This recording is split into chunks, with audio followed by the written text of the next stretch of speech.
Welcome to Banyen Books, Branches of Wisdom, celebrating the joy of bright ideas and heartful lifelong learning.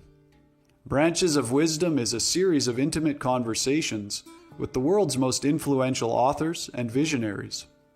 We explore spirituality and the human mind, ecology and culture. Most episodes are recorded with a live audience. You can join our live events and submit questions to your favorite guests. Check out our upcoming schedule at banyen.com.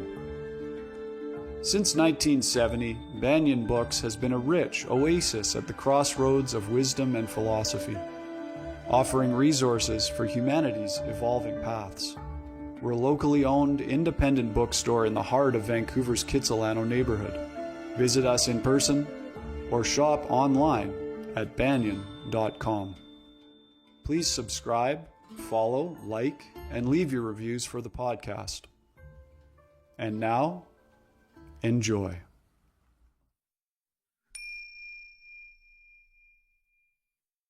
Hello, everybody. Welcome to the Banyen Books podcast. I'm your host, Ross McKeechee. Our honored guest this evening is Phil Cousineau. He's an award-winning writer and filmmaker, teacher and editor, lecturer, world traveler, storyteller, and TV host. His fascination with the art, literature, and history of culture has taken him from Michigan to Marrakesh, Iceland to the Amazon, in a worldwide search for what the ancients called the soul of the world. With more than 35 books translated into more than 10 languages and 15 script writing credits to his name, the omnipresent influence of myth in modern life is a thread that runs through all of his work. His screenwriting credits in films have won more than 35 international awards.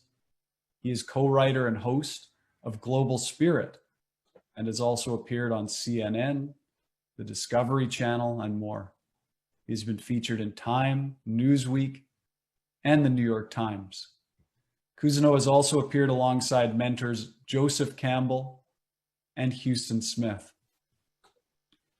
Our distinguished guest is a former fellow of the Joseph Campbell Foundation and former board member of Sacred Sites International Foundation. He is a visiting faculty member of the Sophia Center at Holy Names University and is on the faculty of the annual Book Passage Travel Writers and Photographers Conference. His 35 books include Stoking the Creative Fires, Once and Future Myths, The Hero's Journey, Word Catcher, The Oldest Story in the World, The Book of Roads, and The Accidental Aphorist. Today, Phil Cousineau is in conversation with Banyen Books about his now classic book, first published in 1998, The Art of Pilgrimage, The Seeker's Guide to Making Travel Sacred. This new version is updated with a new preface by the author.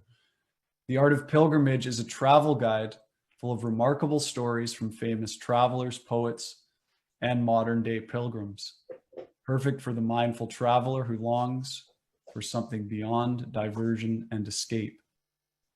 Irish poet, philosopher, and pilgrim John O'Donohue said this: "Of all the books I've ever read about pilgrimage, this is the most poetic, personal, and timely."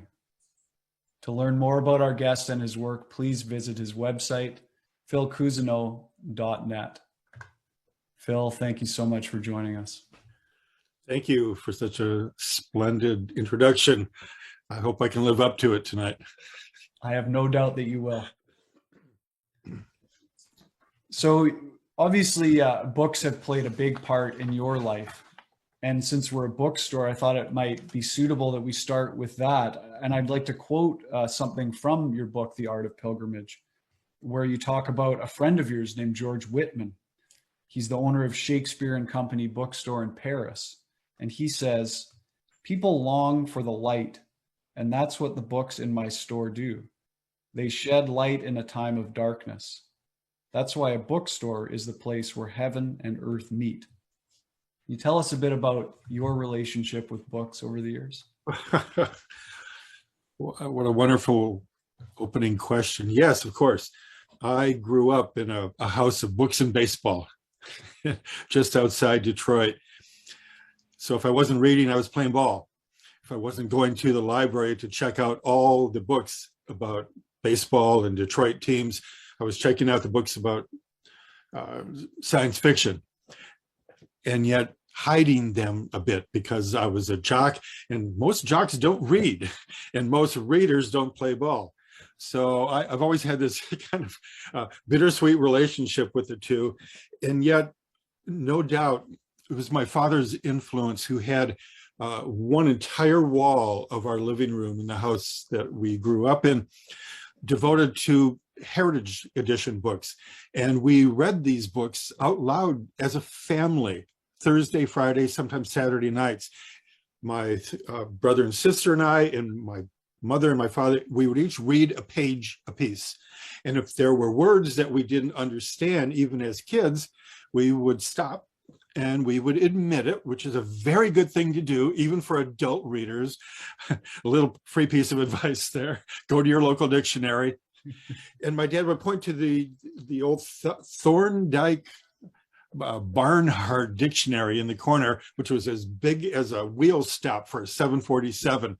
And he would say, go look it up. That's why I bought it. And that got into me. It was the love, but it was also the respect of words, the respect for stories. And then he had a second half of this kind of self-evolved pedagogy, which was if we read something like Moby Dick, which would take maybe a year, of course, it was such a long book, we would then get into the family Ford, since he worked for Ford in Detroit, and we would drive, let's say, clear out to the coast, to Massachusetts, to visit Melville's house. So you see there's this double-bladed passion that got into me. First, the primacy of words and stories, and then going and seeing a place with my own eyes. That is what I think I've lived out all these years. So I began writing at 16, growing up in Detroit. I was a stringer for newspapers all around Detroit. After I studied journalism at the University of Detroit, went off to Europe and eventually got to know and live in Paris, where I met the legendary owner of Shakespeare and Company, George Whitman, who, after I led a tour, one of my literary tours that I'm still leading, hope to lead some next year, invited me to stay on as one of the writers in residence. I stayed on for, I think it was 7 months. And every day that I would walk out, I would wake up knowing Henry Miller had slept in that same bed, Anais Nin, Lawrence Durrell, Allen Ginsberg, Jack Kerouac. This was heady company for me. And I loved reaching back. I remember one time reaching behind me and pulling out a volume about this thick. It was a first edition of James Joyce's Ulysses, which I later learned was worth $2 million. So I'm in a world that honored, venerated, and encouraged books. I would go downstairs to the bookstore when it opened every day at 10 a.m. And here is a kind of parable for all of you who love your local independent bookstore. George himself, George Whitman, sat like a sea captain in the front of the bookstore, and he would watch and he would measure people who came in through the front door. And I watched him do this hundreds of times. He would think to himself, what does she need to read? And then he would get up from his seat and he would grab somebody, affectionately, of course, and lead them to maybe the beat poets or the French poets, the French writers, the history of France. He deeply, deeply believed, as I do, and I think you do in Banyen Bookstore, that books are good for the soul. What's that old Roman phrase? A house without a book, a house without books is like a body without a soul. And I've come to learn that and loved this life where I am now writing things that other people want to read. And yet what I do with all the books, including this new edition of The Art of Pilgrimage, is that I don't want people to stop even with my own books. As grateful as I am that you would read this, that some of your listeners or viewers tonight what I want you to do is keep going. Read the people that I read to and able to read, to write this book. That's a lesson I learned from the great mythologist, Joseph Campbell. When I once asked him, so Joe, how did you learn all this about comparative myth, comparative literature, and so on? He said, I would pick one writer that I deeply, profoundly loved, that I couldn't live without. It was Proust for a while, it was Thomas Mann, of course, Carl Jung, the great Greek poets. And then he said, I would read everything that those writers had read. And then here comes the sticker, the wonderful line. If you establish a kind of reading rhythm, you will come back to your own original voice. That's what I want to offer people, that this isn't about hero worship. It's not even about book worship. I'm sure there's a good Greek word for that. It's about finding our own voice by being encouraged by the most articulate voices who have come before us. Wonderful, wonderful. Thank you. Now, Joseph Campbell, who you just mentioned, was a mentor in your life, and the structure of this book, The Art of Pilgrimage, is partially based on his hero's journey, but there's so much more to it. Can you talk about how that influenced the book? Well, thank you. Yes, I had been writing on my own when I was living in Berkeley, just across the bay from where I am now in San Francisco, and studying with the man Kenneth Cohen, who had worked with Alan Watts, one of the first ambassadors of Buddhism, bringing Buddhism into America. So that was a thrill. That was the kind of first experience of 6 degrees of separation. And one day he asked me, and this is something I encourage everybody who is watching and listening tonight. He actually asked me, so Phil, who are you reading now? This used to be a common question. It used to forge and then cement friendships, because you can get below the surface conversations. Because if you tell somebody, you reveal what you're reading, you're exposing a part of your heart. This is, I need to grow here, so I'm reading this. And so I'm telling Kenneth Cohen, I'm reading some myth, I'm reading some classic literature, some psychology, some poetry. And he just stopped me and he said, you could save yourself a lot of time if you just read a little Joseph Campbell. I said, who's that? And I remember when he told me that this guy, he's been out in the vanguard doing what you want to do. You know what? That's the moment, what I call the moment of the mentor. When a voice appears, looks you in the eye and says, it's wonderful that you've come this far, that you're revealing your deepest yearnings, but there are people, souls, spirits out there who can help you. So I began, I worked with Campbell for about 8 years, co-wrote the movie about him, The Hero's Journey, which is still being shown in film schools, anthropology schools all around the world. And that became the subject of my first book. So for a few years, I went around the world. I probably gave 500 presentations on Joe, in which the classic idea of the hero's journey is that there is a crisis in your life and you need to make a change. Remember the famous line by Rilke, you must change your life. That, in a sense, is a harbinger for the hero's journey, the creative journey, and the pilgrim's journey. Or as Jim Morrison of The Doors used to say, something's wrong, something's not quite right. You remember that song? Yes. So that whole rhythm of somebody whose life is on hold or in a crisis, and so you need to go on a journey that will deepen you, even change you, but it's counterclockwise. It's not clockwise. That burrowed itself into me, so that when one night in 1996, I saw this bullet point, as I used to call them, in the New York Times travel section that said, in 4 years, by the year 2000, travel is going to overtake the armaments industry as the biggest business in the world. And immediately, I know a metaphor when I hear one or see one. Like Coleridge, I'm a scavenger after good metaphors, right? So I jumped on that. And of course, being a writer and a journalist, I asked, why?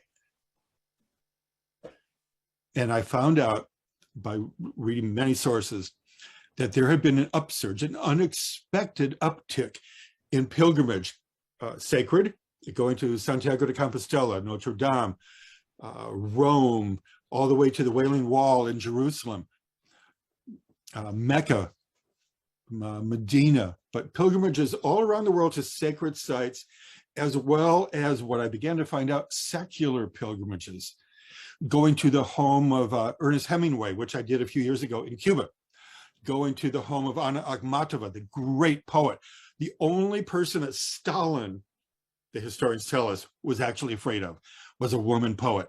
I had to see her house. Who was this? So I began doing some writing, and the book just happened in something like 6 months, because I felt like I had put my finger on the pulse of something. Travel, which we've had since 10,000 years of registered travel, but something was changing. And my take on it, which I expand on in the 3rd edition here with my new preface, is that in the late 1990s, and again now because of the pandemic, there was a desperate search for meaning. I feel that travel had become, by the late 90s, when I started writing The Art of Pilgrimage, cheaper, safer than ever before in human history. And that's saying a great deal. There's a lot of reasons for this, but it was easier for even middle-class people. You didn't have to be wealthy anymore. But travel was becoming so easy, it was becoming predictable. And people, I would hear this going to so-called famous sites, but also rarely visited sites. There was so much, what I detected was disappointment, because people didn't know where they were, didn't know anything about, let's say, the Borobudur, that magnificent temple in Java. They didn't know what they were looking at if they were in Ethiopia, looking at those underground temples. So in a burst of imagination, you might say, I thought I would write a book not just about traditional, sacred, and I'm afraid to say pious pilgrimage. And my picture of that is medieval monks chanting on their way to Rome, chanting Gregorian chant, right? And trying to erase sins from their lives. But instead, make the book address something rather existential, which is the need, the cry, the cri de coeur for more meaning in our travels, so that virtually any kind of journey, you could be going home for a Thanksgiving dinner, or you could go to a famous site, Greek ruins in ancient Greece. But my notion is, if we approach all of our travels with respect and reverence, we go with a heightened sense of attention, like a great photographer or an alert poet, we can change our lives by traveling. Yes, thank you. And one of the things that you focus on as a way to, you give many tools and practices that people can use to make their travel more sacred, to be more present in their travels, to be more sensitive. One of the things that really reminded me of my childhood travels with my parents was this idea of sometimes either sacred reading in the morning, like you wake up in the hotel and you open a book and reading something like that is from that area, a poet or an artist or a story that comes from that place, and then taking that in your mind and heart out with you as you travel. For my family, for instance, we read Irving Stone's The Agony and the Ecstasy about Michelangelo when we were in Florence when I was a kid. And so it reminded me of that. Can you speak to this practice a little bit? Yes, thank you for bringing that up, because there is one school of travel. And remember, I perform, I read at, I teach in travel conferences all around the world. And I often encounter this notion that, to play with the words, it's better to travel as a virgin to these sites with no impressions. You've never been violated by someone else's ideas. And I don't get that. I find that's very narcissistic, to spend all the time and trouble to go halfway around the world to a site and not know anything about it, or just the superficial first layer, the Chamber of Commerce view of the site, where you go to the 5 predictable places. Instead, you don't have to exhaust your local librarian, but if you only chose one book by someone of the period where you're from, I often think it's either a biography, let's say a Proust, you're going to Paris, or a book of poems, because our greatest poets have condensed and compressed and moved in slowly, telescoping, as it were, into the soul of their own home, the soul of the culture. So I'm filming in Chile a few years ago, and I'm just about to leave the house, and I'm thinking, oh, I haven't done this. I haven't followed up on my own advice. What should I grab? And then I'm thinking, Chile. It's Pablo Neruda, one of the greatest poets of the 20th century. So I grabbed a book of his odes, his love poetry, and every day that I was in Chile, when I woke up in the morning, before we went out to breakfast and when we were shooting around the country, filming, I read a poem by Neruda, and it worked. It turned my head in such a way that I began to look for the poetry in the everyday world. That's what a good poem will do. A good book of history will help. It helps to know something about Napoleon if you're going to France. The lyrical poets in Greece. I like my friend Houston Smith, who is arguably the greatest historian of religion in the 20th century. He once described this practice as a way to take on the amount of influence, good and bad, that can happen when you wake up in that foreign climate and you turn on CNN or your news of choice, or the local news preferably, that if you begin the day with war and famine and plague, local problems, those ideas will put a cloud over your entire day. Now, it doesn't mean you avoid those, because I think we all need to look for the dark side of a culture to find the entire aspect of it. But it can overshadow your entire day if you begin with only the prosaic, only the news. So picking out a book, Pico Iyer, one of the great travel writers in the world, Rebecca Solnit, who writes so beautifully about walking, the virtues of walking. You pick up something like that and you start to think, there's more than meets the eye. And the last element is it's humbling. If you're going to Hungary, you're going to Budapest, you can't possibly know everything about it. So be humble for a moment. This is what I think of as the pilgrim's mood, where you can either go as I'm the American, or I'm the European, I'm the representative of Western civilization, which is so head bulging. But if you just go in and say, I'm a stranger in a strange land, and I want to read something that will reveal some of the soul of the place.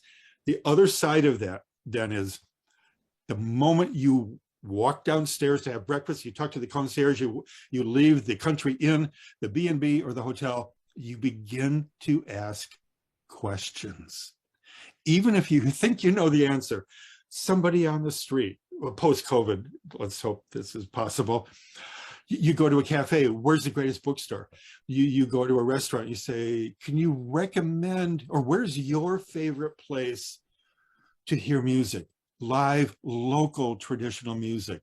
Slowly, and that is the deep purpose of this book, the soul of the place will open itself to you. Your show, Global Spirit, you call it an internal travel show, which reminds me of what you're talking about here. Can you speak to this concept of, I mean, we're on an outward trip, an outward pilgrimage, but it's in this internal journey that we're on.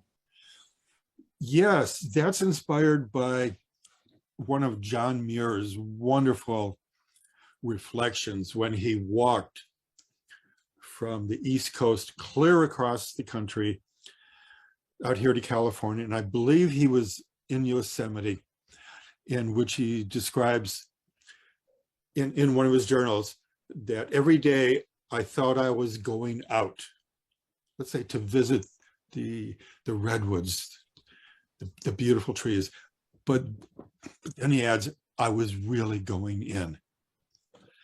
And that becomes one of the leitmotifs of this style of travel. pilgrimage in which, of course, you are visiting the outside world, but the pilgrim isn't just about accumulating miles or stamps in the passport or street cred back home because you've been to Bali, or even the accumulation of podcasts that you might do while you're traveling. Instead, the pilgrim is concerned about something that's wrong, something's not quite right, something needs a little adjustment inside.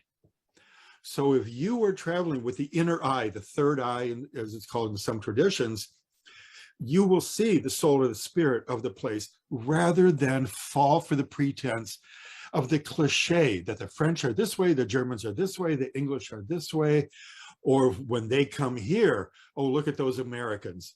This gives rise to cliche behavior, cliche comments. Opposite of that is Mark Twain's now famous reflection that travel is the death of prejudice. I think what he meant, if he were to expand on that a little bit in his rapscallion way, one of his favorite words, was that informed travel, respectful travel. And travel, one other thing that I would want to add to that makes this possible is a simple shift of language inside. I've noticed over the years that there's a use of a certain English verb that comes in again and again and again when we talk about travel. We say we take a trip, we take a photograph, and then while we're there at the place of our heart's desire, we take a souvenir. Often you'll hear, if you spend time, you live in some of these places, like I've lived in the Philippines, Ireland, Greece, Paris. If I love a place, I will try to stay there and extend time. And then the locals will open up and they'll say, oh, when we see you Yanks coming, the first thing that comes to mind is, oh, this guy's on the take. So you notice that word that keeps coming back again and again. That comes from a spirit of entitlement, that you are special. The English in Spain, the Germans in Greece, the Americans everywhere, frankly.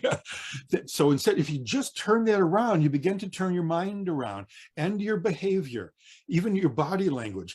When you turn into what, again, I think of as the pilgrim mood, which is giving. I am going to go, not just take, I'm going to go on this journey, let's say to Bhutan. And while I'm there, rather than I'm just going to take a bunch of photos and then post them in my hotel later that night, the question for a real pilgrim, and this goes back, this is a long, long tradition. What can I give here? What is needed in the place that I'm going? Medicine. When I took my group to Cuba a few years ago, I thought around and then it hit me. The Cubans love baseball. So I put out an email just before we left. If any of you have old baseball equipment, please bring it to Cuba. And then as we drove clear around the island, we stopped and gave baseballs away, a few old high school baseball gloves people still had in their closet. And you see the way you're smiling right now, that's what the Cubans were doing. It's partly a joy to have some new equipment, but it's also something else. It's the unexpected behavior of a tourist, traveler, pilgrim who's actually giving back. Does that make sense? That we have the possibility to bring about good change when we affect, because everywhere we go, we're going to affect behavior. It's almost the Heisenberg's principle. The observer changes the behavior of the subatomic particles. I would argue that travelers affect the behavior. So let's affect it beautifully. What a wonderful thing. That's fantastic. Phil, I mean, we need to talk about it, the COVID pandemic and how that is affecting travel. And I want to know, like, how do you see travel taking form again as things open up? What's the world of travel and pilgrimage going to look like? Thank you. Thank you for raising this all-important question. I am taking some solace in the fact that thousands and thousands of people were taking pilgrimages during some of the world's blackest moments, darkest moments. You think of pilgrims walking from Stockholm or Helsinki, even London, clear across Europe in that great web work of pilgrims' roads during the Middle Ages to go to Rome, Jerusalem, many of the holy sites, Santiago de Compostela, Glastonbury, during the middle of the plague, during the middle of wars. Pilgrims have continued to go. So that brings up two things. One is that the urge to readjust ourselves spiritually, to reanimate, revitalize, remember. See all that, the great prefix RE is right at the heart of the mystery of pilgrimage. We are incomplete. We're in a kind of crisis. Life at home just isn't working anymore. It doesn't mean you're a bad person. This is just life. Life goes from positive to negative, it swings back and forth. And throughout human history, there's never been a time or a culture without pilgrimage, where those who need to leave home and walk in the footsteps of those that they venerate, respect, honor in some way, is a way to recharge ourselves. So that, number one, I think is going to come back full bore once this upcoming fourth wave fades away. We'll need to recharge. And what that's going to do, I like to think, is cut down on the amount of frivolous travel, where you just go because you saw an article in Travel and Leisure magazine, or a friend said, what? You haven't been to the Great Barrier Reef, or you haven't been to Bali? There is some social one-upmanship in travel storytelling, right? So instead, because most of us have now lost somebody, friend or foe, family member to COVID, we have learned about the numbers, the egregious, the soul-crushing numbers of people who have either been infected or have actually passed away. This should cause a great shift in the way that we look at the world in one regard: time. Up until COVID, it was easy to live under the illusion that we had all the time in the world, right? You can't say that anymore. Not if we're thinking, feeling human beings. So my suggestion with this is, think about the place, not just that you wanted to go to because it's trendy. Where is the place that you need to go?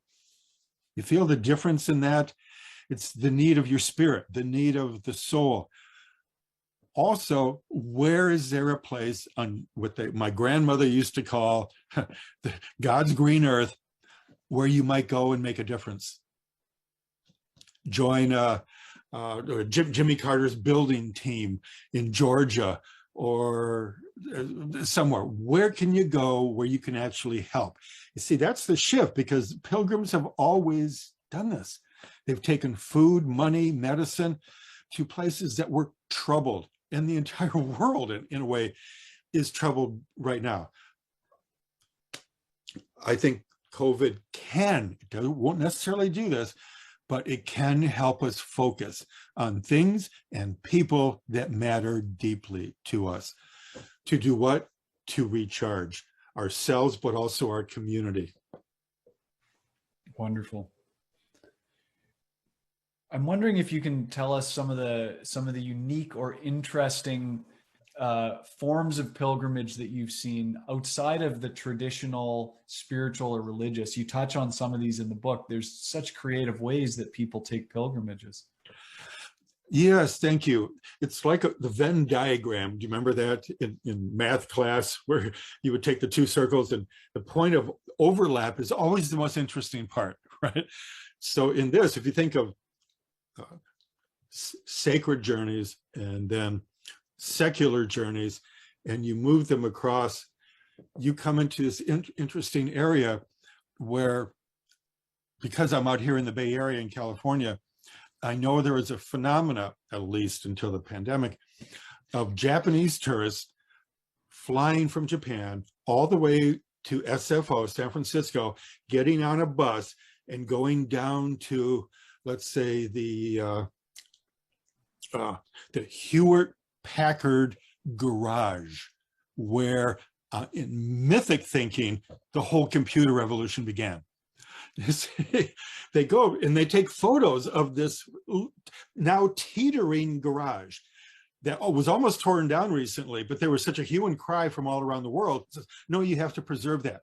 Why? That sounds crazy. This is one of the principles, if you will, of pilgrimage, that when our batteries are running low, when our spirits have been drained, think about all the expressions we have for that. We go back to the beginning of something that deeply, deeply nourishes us. So this could be one of the what do they call it, the Wheel Cafe, where some of the founders of Silicon Valley began, or it could be the Cooperstown Baseball Hall of Fame. It could be war sites in Vietnam, or as I learned in one of the thousands of letters that I've gotten on this pilgrimage book, where a family of a man who was a fighter pilot during World War II and was one of those who dropped bombs on Dresden. If you recall, it's one of the most horrible episodes of the war. Most of Dresden burned to the ground because of the firebombing. Apparently, as he was dying, the whole family was reading The Art of Pilgrimage, and they suddenly thought that this would be one thing that their dying father could do to help as a kind of act of atonement, as an act of recharging all of their lives. So they flew to Dresden, and this man who was slowly moving on from this life spent an entire day walking around Dresden, offering his hand to people and saying, I was one of the bomber pilots that dropped bombs here. So what's the principle there? Where you go back to a place that is deeply important to your story, your family's story, the story of your community, your people. This is part of the vision quest for American Indians. It's part of the walkabout of Australian Aborigines, where you go back to the power site. Why? Because there's enormous power, energy, and we can't forget beauty. Beauty, we can't get too dark about this. Beauty is nearly always one of the attractions for these sites. And you talk about the pilgrimage being an initiatory experience. One of the stories that was very moving in the book was, I think his name was Gary Rhines, who's the Jewish filmmaker who took a trip to Israel with his daughter and went to the Holocaust Museum there, Yad Vashem. I'm wondering if you could tell us that story. Yes, my dear friend Gary, I co-wrote and co-directed 6 films on American Indian issues with him. And then sadly enough, he died in a plane crash a few years back. But when I was talking to him about pilgrimage, he practically insisted on telling the story about going back to Jerusalem, but with his daughter, so that she could see with her own eyes what had happened during the Holocaust, which is also to say to feel in her own heart, because it's wonderful to hear the stories of our parents, our mentors, grandparents, but the urge in pilgrimage is to go to the site yourself, to feel it underneath your toes, to feel it in your heart, to feel it in your fingertips. So one of the metaphors that I play with is that at home, we have gone slightly out of touch. And you go to the pilgrimage sites to touch the Wailing Wall in Jerusalem, to touch Babe Ruth's bat at the Cooperstown Baseball Hall of Fame, or to touch Jim Morrison's grave at Père Lachaise in Paris, so that you get back in touch. So Gary takes his daughter there, and she has, I would argue to say, a life-changing experience. Why? This is something that often happens at these pilgrimage sites. And one metaphor is you and I circling all the way back to the beginning. There's a missing part of our story, our personal story, our family story. In this case, the story of your tribe, the Jewish tribe in this case. For me, it's going back to some of those rivers in Canada where my ancestors used to be voyageurs, a word that I just love. My great-grandfather, Charlemagne Cousineau, he would work the farm from spring till fall and then get into his birch bark canoe and paddle from Sudbury on Lake Nipissing all the way up to the Yukon to trap silver fox, and then come back down to Vancouver, where you are sitting at this very moment, and work in the mines there, so that he would earn his fare all the way back home again. And so I've retraced some of those footsteps, and that's the pilgrim notion. This, I want to make sure everyone gets this idea. It also, it's so humbling, not just to think I am taking this journey, which makes me cool, which makes me worldly, which makes me trendy, but instead, I'm at a time in my life when I need to follow in my grandmother's footsteps. I need to know her story. You feel that? This is going down into emotion and soul and spirit. And for Gary, my dear friend Gary Ryan, he said this was an opportunity to share his story, the story of his people, many of his family who died during the Holocaust in Europe, to share it with his daughter, and then by extension, her kids later on. And let me just add one notion to that, that's part of the beauty of this model, in which I've also borrowed a wonderful idea from Joe Campbell in The Hero's Journey, and that's the boon.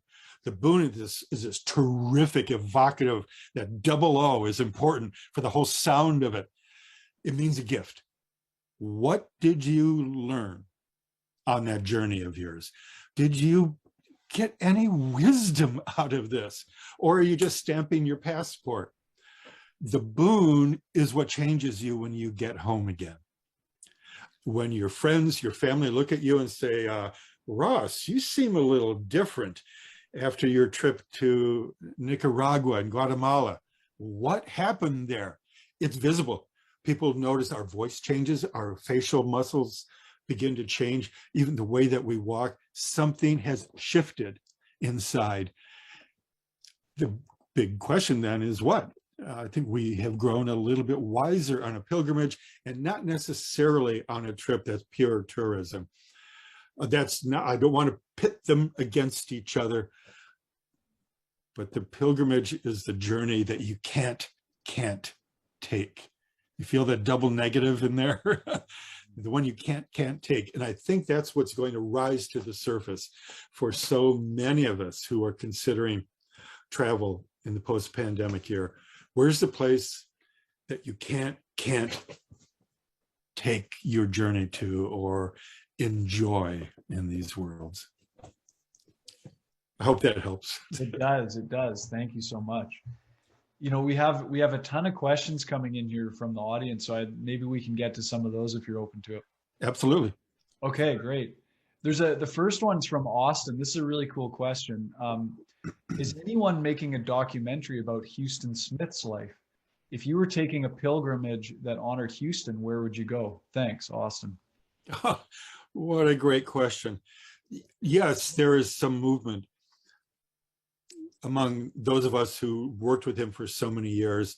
And the man, John Monday, who is in charge of the Houston Smith website, also the people in Syracuse who now have his archives, because he is arguably the one scholar who began almost in a pilgrim mood, now that I think about it, to compare and contrast. Up until Houston in the early 1950s, if you studied religion, you studied the culture of spirituality in one era versus another, you were supposed to specialize just in one. Stay in your lane, as the cliche goes now. But Houston had traveled so often, as he once told me, Phil, I've girdled the globe 12 times. How often have you girdled the globe? So I hope I'm getting his cadence there. But out of all those travels and all the study he did before he traveled around the world, he began to see, as he told me, more correspondences than differences.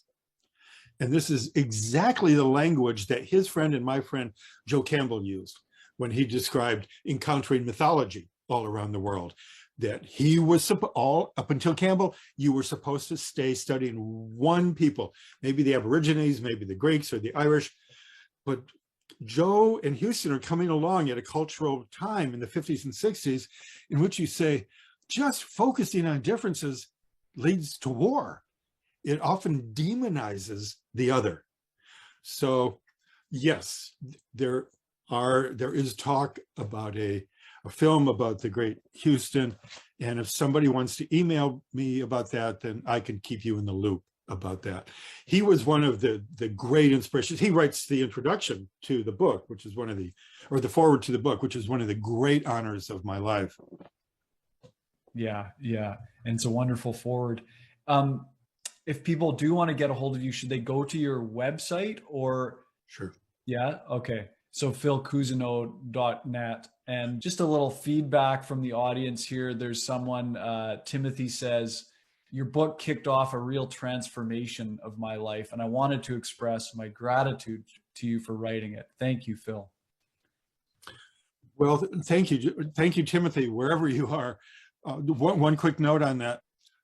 I think I allowed myself, when I was writing this in 1996 to 98, to allow something profoundly personal in me to enter the book while still trying to be a trustworthy scholar about it. And that is my personal passion for what can happen to a single person if he or she opens the heart. So I tell stories about my father. I tell stories about my brother, my mom, some dear friends along the way. I'm very generous in citing a whole Alexandria library worth of other travelers in there. So it's not just about me. And what I was trying to really convey and spark in the reader was, if I travel, not just as a tourist, but as something else, someone who is closer to the ancient and venerable idea of the pilgrim, something could shift in me, something could change. That great combustible line by the German poet Rilke is really at the heart of the book. When Rilke finds himself in the Paris Museum looking at this, or at the zoo and looking at this panther, and the line that comes to him, "You must change your life." That's at the heart of really traveling deeply. You're on the island of Crete, and someone invites you to a group of bouzouki players, and you're tired and you're exhausted and you just want to go back to the hotel room. But the offer, the earnestness in the voice of that taverna owner says, I should trust this moment. I should seize the moment. And then you go and you watch them dancing on the shore like Zorba, and you hear, maybe, as I did once, 15 bouzouki players playing on the shore, the southern shore of Crete, as the full moon was rising. Something comes in, and what is it? Sometimes I hate to use the word sacred here, so I like to use the word numinous. Something numinous breaks through everyday life. And the oldest definition of the numinous is the nod of the gods. And the way that I like to read that is, where the gods or the goddesses are winking at us, hey, Ross, you are exactly where you need to be right now. Yeah. Yes. Those are such wonderful experiences. There's a cool question from Will, who I'm curious to hear this too. And I wonder if it's Greece, but he says, what pilgrimage have you repeated most often and why? Wow. There are a few, but I see where I want to be careful and respectful of the time. The one I may have done the most is to Ireland, and then on the boat out to the Aran Islands, which is the farthest reaches of Western Europe, the farthest reaches of Western civilization. And when I'm on Inishmore, I take my friends who are joining me on one of my pilgrimages, sponsored by Sacred Earth Journeys, of course, right there in Vancouver, okay? My friend Helen Tomei there helps me organize all these. And then the coup de grace, we've been traveling for 6 or 7 days. We go out to the islands. And I want to take them, because of my love of Irish culture, my love of Celtic mythology, out to the edges of the island, which is an old Irish fort, about 6,000, maybe 6,500 years old, called Dunangus, in honor of the Celtic god Angus. And we do, it's a little risky, but there's no epiphany without taking a risk, right? So what we do is we get down on our bellies and we crawl to the edge of this cliff, which is a 300-foot drop down to the Atlantic. The next stop being probably Fenway Park in Boston. And what I encourage people to do, and this is one of the aspects of pilgrimage that's important, you need some ritual and ceremony built in. Otherwise, nothing happens. Without some ritual, ceremony, sacred reading, we are very prey to being voyeurs. That is the hidden danger, I would say, the dark side of tourism, where we only look and we don't touch, we don't see, or we don't feel anything. So I bring sometimes if I'm traveling on my own, I'll do this, or if I'm with a group, we crawl out to the edge and we ask a simple primal question. What do you need to let go of? Because you're sitting there looking down at the ocean, a 300-foot drop. And that has become a kind of ritual for me, where I might think back of my life over the previous year. What do I need to let go of? Anger, certain friends, certain projects I need to drop. These kinds of primal questions are really what fuel a truly sacred journey. So I go out to the Aran Islands every time. If I'm in Greece, I will go to these beaches I described in Crete. The other one, because we're talking about bookstores and I want to honor Banyen books, and I want to encourage everybody at home, wherever you are, to champion, not just visit, but champion your local bookstore. So yes, without them, we're just a shell of a people. Yes. So when I'm in Dublin, I always go to what's called the Long Room. Excuse me, the Long Room, one of the world's most beautiful, pulsating libraries in the world, right in the heart of Trinity College. And if anybody's at home watching the new Netflix adaptation of The Foundation by Isaac Asimov, they cut half a dozen times back to what you're supposed to think of as the last great cosmic library in the world. They're shooting in Trinity College. I know every inch of that library. So this is a kind of a true confession moment, because I'm always writing, right? Books, films, TV shows, and I want to pay homage to the writers who went before me, to honor them in the way that I hope my work is honored, at least the best of it, when it goes out there in the world. Literary pilgrimage is one of the fastest growing forms of pilgrimage in the world, where every year the numbers are going up of visitors who go to Emily Dickinson's house in Amherst, Massachusetts, who are visiting the house of, who is a Margaret Mitchell, right? Margaret Mitchell, who wrote Gone with the Wind. Screenwriters. Now, what does this mean? There's a kind of, we have to be playful about these things. Walking in the footsteps of Ulysses in James Joyce's Dublin. What does that do for us? Is it just empty hero worship? No, there's been a belief that goes back all the way to the Romans, the ancient Greeks, even the Babylonians, that if you visit the place where something was written that you deeply identify with, maybe, just maybe, you'll absorb some of that genius. I'm told within hours of Virgil dying, he was living in a cave in his last months, by the way, just outside of Rome. And when he died in the cave, at least the legend goes, and I'll be talking about this when I take a group to Rome next spring, the pilgrims were there within a day. I think that's a beautiful thing. It's humble. It's saying, your view of the world, because every book is a kind of cosmos, isn't it? It's a turning of chaos into cosmos. And we want to honor those people who touched us, who moved us. Was it James Baldwin says something so beautiful about this, where he says, I have to paraphrase, but in your darkest moments, that's the time to read, because then you find that you are not alone in your sorrows.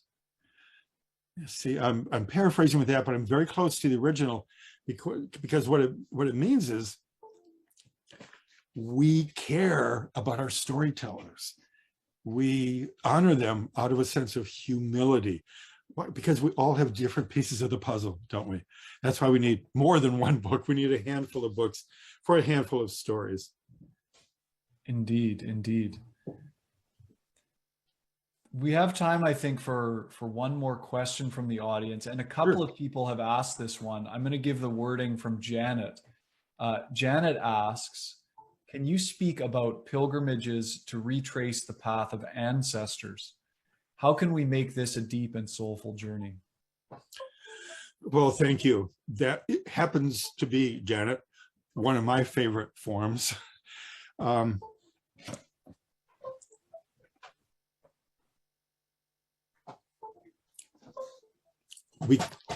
worked with a Winnebago roadman, Reuben Snake, who Houston Smith at one time called the Dalai Lama of American Indians. Those are big words, right? Wow. And Reuben once told me that if you don't know where you're going, you're going to end up in a place you don't want to be. So it behooves you, it behooves me to know as much of the story about how you individually or your family, your community got here, which means not just once, but a few times retracing the family footsteps. Why? Because if you have what's often called now an identity crisis, who am I? Why am I here? Is there anything that I can possibly give back to the human race? Am I worthy of being alive at this moment in time? I would suggest, and I know Reuben would suggest as well, your doubt is only coming because you somehow lost touch, even momentarily, with your family story. If you know the dignity, the depth of your lineage, sometimes all the luck, the fortune it took for them to survive wars, famines, plagues, distrust, whatever it would be, the more you can learn about that, the more you know in turn who you are and know your purpose. So this has been a big part of my story, to retrace the footsteps of the Cousineaus across Canada. One 5-day trip as a voyageur with my wife along Lake Nipissing, that got into me forever. These are my people. And now I've been out there with my oars. But I've also traced the footsteps all the way back to France, where I'm happy, proud to say that the Cousineaus come from the area around the Lascaux Caves.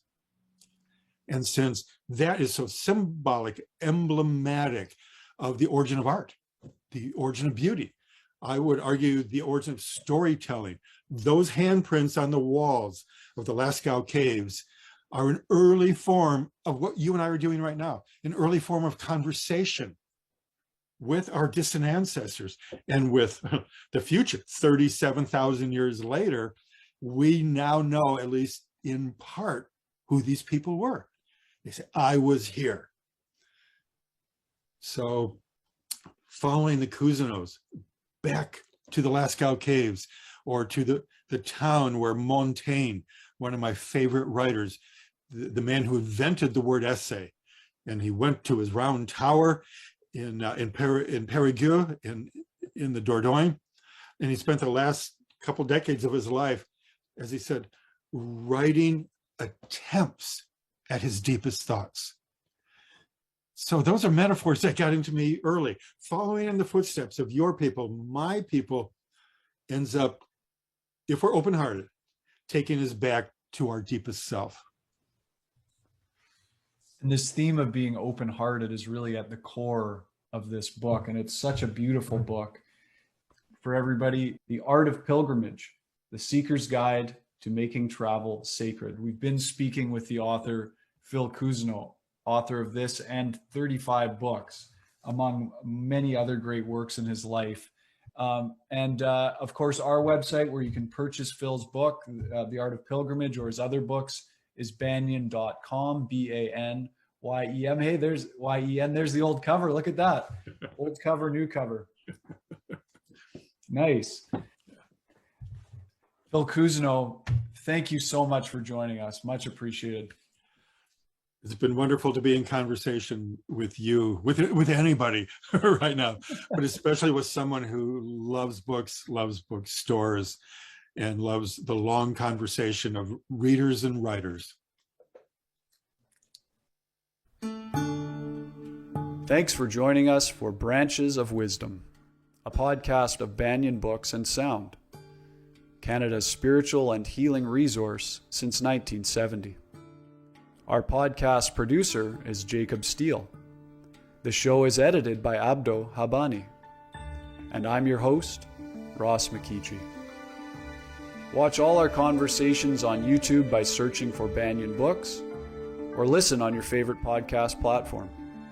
Please subscribe, follow, like, and leave your reviews and comments. We love to hear from you. For all our live events, books, and more, visit us at banyen.com.